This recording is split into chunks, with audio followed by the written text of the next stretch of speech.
Hello, welcome back. I am John. I'm Sierra. And this is And They Were Readers. Why did you say it? I don't know. I mouthed it though.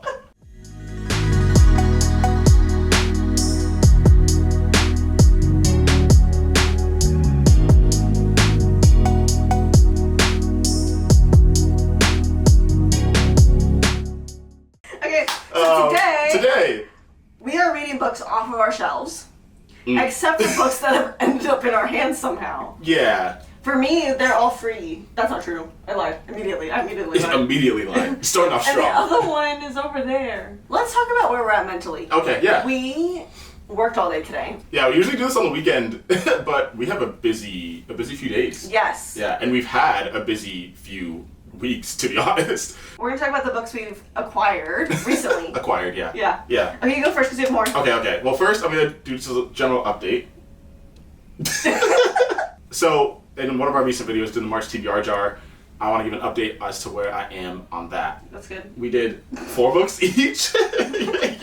You're like, he's setting me up for a failure. I was supposed to finish so many books. This is not to throw you under the bus. This is just to be like, hey, this is where I'm I at. feel like you're driving the bus. It's okay. So, I did read the Murderbot Diaries, the first 2 volumes. A lot of you people, what? You people? A lot of you guys voted for that one over It's Crown because we don't Punishment. like guys. I mean, like as a term for Hate the general guys. population. No, yeah, so like yeah. you people, but that sounds weird. People's bad. And that's why y'all exist, but we're not from the Don't like South. y'all. Right. We are from the South. I've been saying folks a lot instead of You guys. have been. Which is still Southern. Yeah, but it feels more me. That's good. Okay. Be you. Anyway, all that to say, I'm now currently in Pachinko. Oh, but this was already on your shelf. This is already on my shelf. Well, Yeah. you're updating with them about what you're reading just like now? Like this moment? Yeah. Lucky you. I was just like, it's here, let me... I'm pulling up my current reads. Okay, yeah. You didn't tell me about this. I just wanted to bring it, I was like, oh, let me tell them what's going on. Yeah, that's really exciting. Cool, so I'm in the middle of Pachinko. And here's my thing.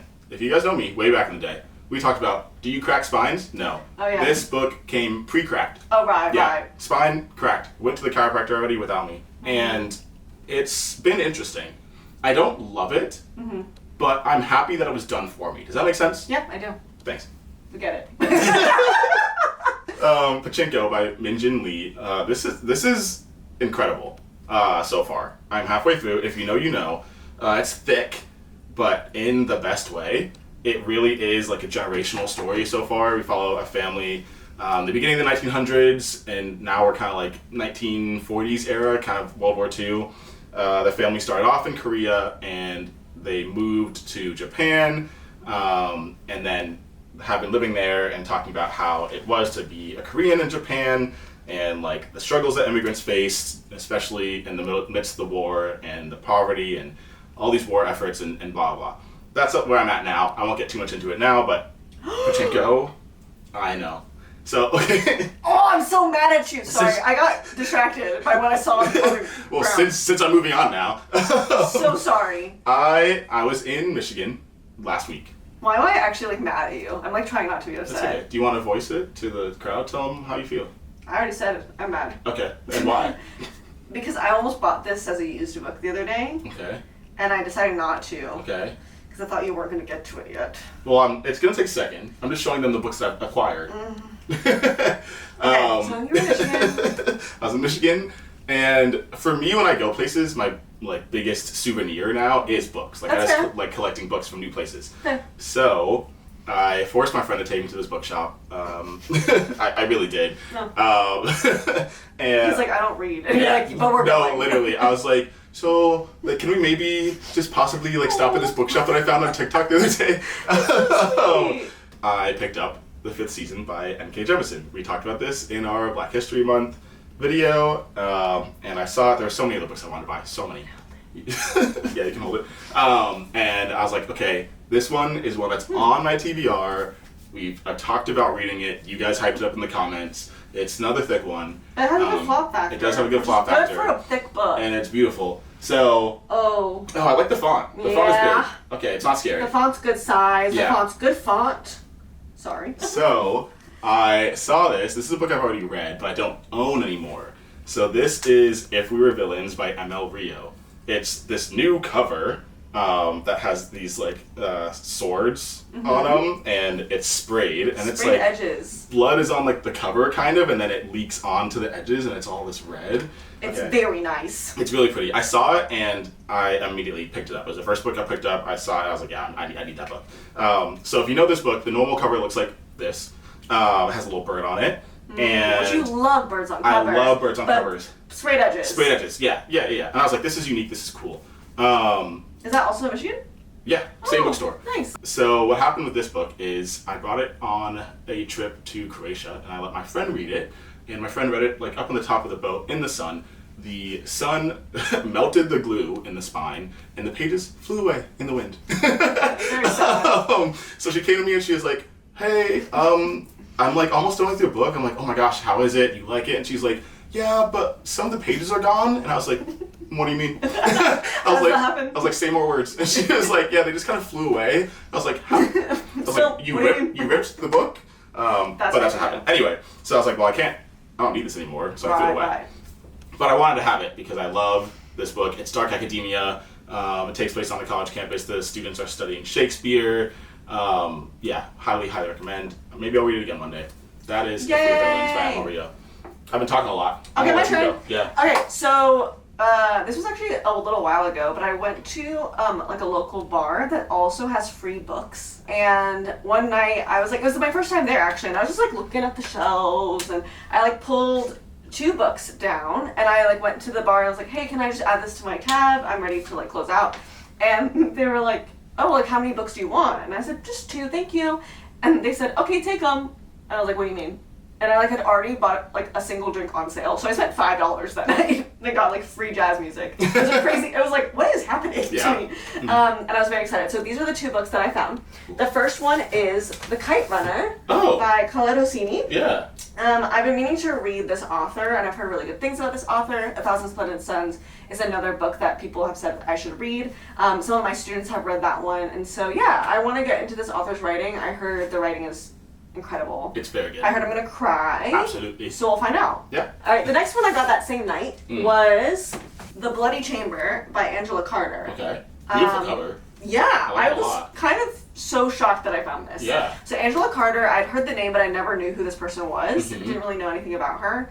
It's a classic? Yeah. Okay. Right? I was like, I found a classic at this bar for free. I was at this point, I think Kite Runner should be classified as a classic. It might be soon. Yeah. Anyway, so I continue. So I looked up the author, and she's like a feminist writer from the like late 1900s. Yeah. Wow. And I was like, oh, cool. And I think she does a lot of like fairy retellings.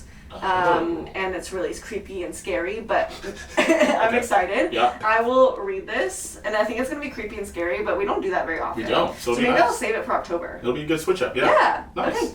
Those were the 2. So this book is one that you guys have mentioned to me a few times, specifically when I talk about the fact that I read Mouse, because Mouse was a really good graphic novel. Yeah. Yeah, that's what you call it? Yeah. Yeah. A graphic novel that I still, to this day, love, highly recommend.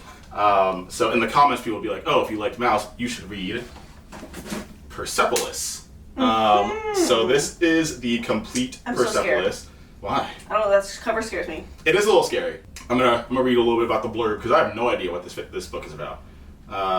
So here in one volume, Marjane Satrapi's best-selling, internationally acclaimed memoir in comic strips. It's a memoir. Cool. Persepolis is the story of Satrapi's unforgettable childhood and coming of age within a large and loving family in Tehran during the Islamic Revolution. Oh. Of the contradictions between private and public life in a country plagued by political upheaval. Of her high school years in Vienna, facing the trials of adolescence far from her family. Of her homecoming, both sweet and terrible. And finally, of her self-imposed exile from her beloved homeland. Is a chronicle of a girlhood and adolescence, at once outrageous and familiar. A young life entwined with the history of her country, yet filled with the universal trials and joys of growing up. Wow. I feel like it's a book that you would read in general. Yeah. Like without the pictures? Yeah. I agree, yeah.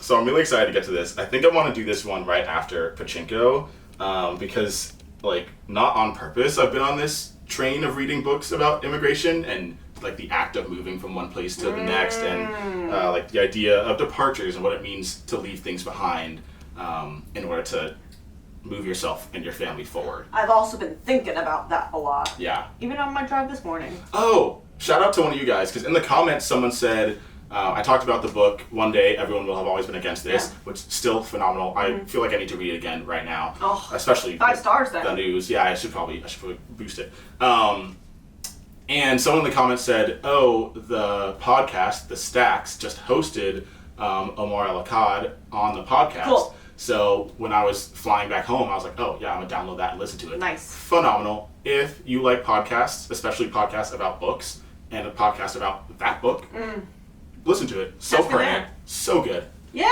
Oh. Okay. Yeah.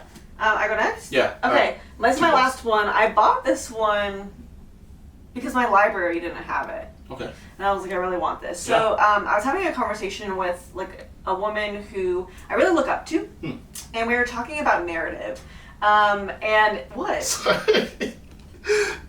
You know, I have those intrusive thoughts. What's your intrusive thought? You said, I was having this conversation with a woman I look up to, and my brain went, it's me. What? It doesn't make any sense. I don't physically look up to you, and that's the only thing that's true about that sentence. I don't know, it was too good. The bird came in my head, and it was too good. I'm so sorry. That's crazy. It was just like really good. So I was talking to this woman who I look up to, and she was talking about story and the importance of story, and how knowing your story actually helps you move through trauma.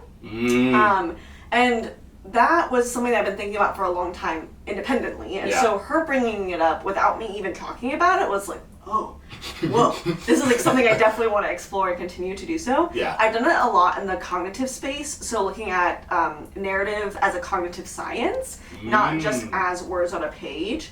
And so like the embodied nature of reading and writing. And so she's talking to me about this and how she does work in like finding your story and all this good stuff. And she recommended a book, and then I bought it, like on the spot kind of thing. I do that all the time. I know. I don't know why you're catching me. I'm like, what's going on?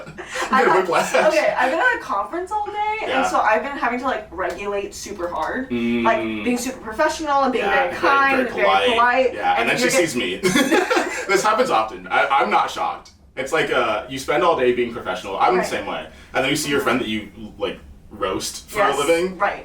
Since you were out of the womb. Yeah. So, and then it's just like the floodgates open, and it's like, hey, you're dumb. Okay, so the book that was recommended to me was My Grandmother's Hands, Racialized Trauma and the Pathway to Mending Our Hearts and Bodies. Yeah, I'm gonna skip that one. Yeah, I'm a pass on that one. And it's from Resmaa Menachem.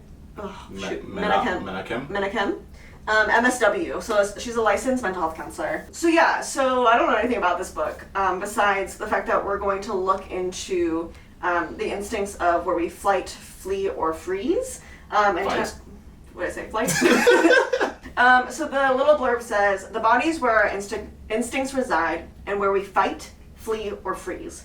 My Grandmother's Hands is a call to action for Americans to recognize that racism is not only about the head, but also about the body. Menachem introduces an alternative view of what we can do to grow beyond our entrenched racialized divide and takes readers through a step-by-step healing process based on the latest neuroscience and somatic healing methods.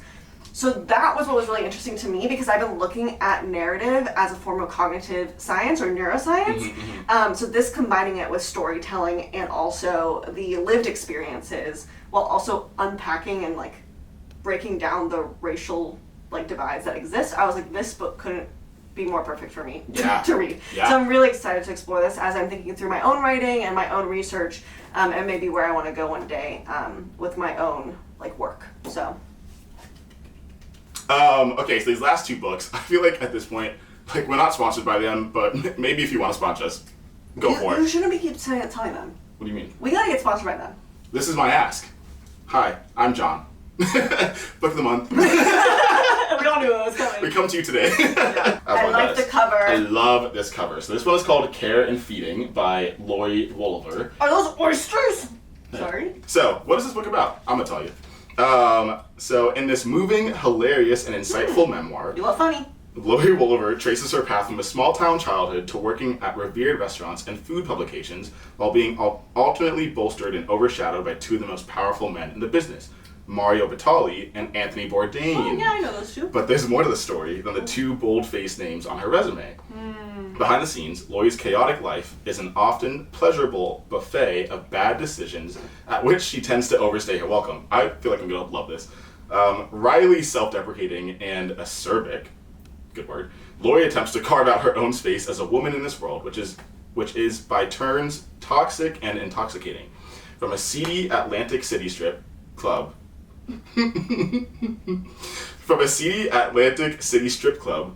one more time. Okay, I gotta breathe. Yeah. From a seedy Atlantic City strip club to the Park Hyatt Tokyo, from a hippie vegetarian co-op to the legendary El Bulli, Lori tries it all while balancing. What did you say? I don't know. What an accent. While balancing her consuming work with her sometimes ambivalent relationships to marriage and motherhood. As the food world careens toward an overdue reckoning, and while Lori's mentors face their own high-profile dissents, she is confronted with the questions of where she belongs and how to hold on to the parts of her life's work that she truly values: care and feeding. Oh. Yeah. So I saw this on Book of the Month, and I was like, one, love the cover, kind of want it, and two, I'm really interested to learn more about this as someone who loves food himself. You too. Maybe this will be your job one day. What? To love food and travel. Hey. And write about it. Sign me up. Whoever does that. Tell me how. Yeah, hit me up. So yeah, that's that one. And then last but not least, I'm so curious. this is not a book I would normally pick up. I was attracted to the cover for some reason. It's a cute little cover, and it's a romance. So this is... It's thick. It's thick. This is First Time Caller by B.K. Borison. It's Book of the Month. This is also Book of the Month. This is the thing I was saying about getting 2 books. Yeah, we're here. Okay. So it's a cute little cover. I have no idea what's going to get out, but it says, "Welcome to Heartstrings, Baltimore's Romance Hotline." So, oh no. I don't think you're going to like this book. So here's the thing that gave me red flags immediately is the people's names. His name is Aiden Valentine, and her name is Lucy Stone. So I'm already a little skeptical, gotta say. Aiden Valentine has a secret. He's fallen out of love with love. Oh no. It's okay. And as the host, sometimes. as the host of Baltimore's Romance Hotline, that's a bit of a problem. But when a young girl calls into the station asking for dating advice for her mom, the interview goes viral, thrusting Aiden and Heartstrings into the limelight. That's kind of fun. I love when something goes viral and you're thinking about that process of the blow up. Yeah, virality. Lucy Stone thought she was doing just fine. She has a good job, and an incredible family, and a smart, slightly devious kid. But when all of Baltimore is suddenly scrutinizing her love life, or lack thereof, she begins to question if she's as happy as she believed. Oh no. Oh, is she the mom? Maybe. No, wait, that was a daughter. You never mind, sorry. Maybe a little more romance wouldn't be such a bad thing. Everyone wants Lucy to find her happy ending, even the handsome, temperamental man calling the shots. But when sparks start to fly behind the scenes, Lucy must make the final decision between the radio-sponsored Happily Ever After or the man in the headphones next to her. They're co-hosts. Oh, yeah. Okay. Oh, yeah, I see. Yeah, I see. I get it now. So yeah, I just kind of went for it, and maybe here we are. Maybe I don't know why I'm saying it like whoa. Whoa. It's really bright. It's so bright. It's very fun. Yeah. It's a good pink. It is a good pink. I feel like the pink with the yellow feels like a lot, but it's a good pink. Yeah. So yeah, those are the books that we have acquired. I bought most of mine. I bought one of mine. You bought one. I mean, the Book of the Month ones were kind of free. But thanks for joining us on this journey about where and how we've acquired new books. Yeah. The goal for this year is still to read the books on our shelves. Okay? I'm doing a good job. I'm doing a pretty decent job. Yeah. Okay. Yeah. Back off. Let us know how you're doing with that. And let us know if you read any of the books that we've talked about here. I know a lot of you have read 5th Season. Let me know about First Time Caller, because after reading the blurb, I'm a little nervous. But some of you have recommended good romance to us, so if it's good, let us know. Absolutely. Anyway, thanks so much for watching. Like and subscribe, and we'll catch you in the next one. Bye. See ya.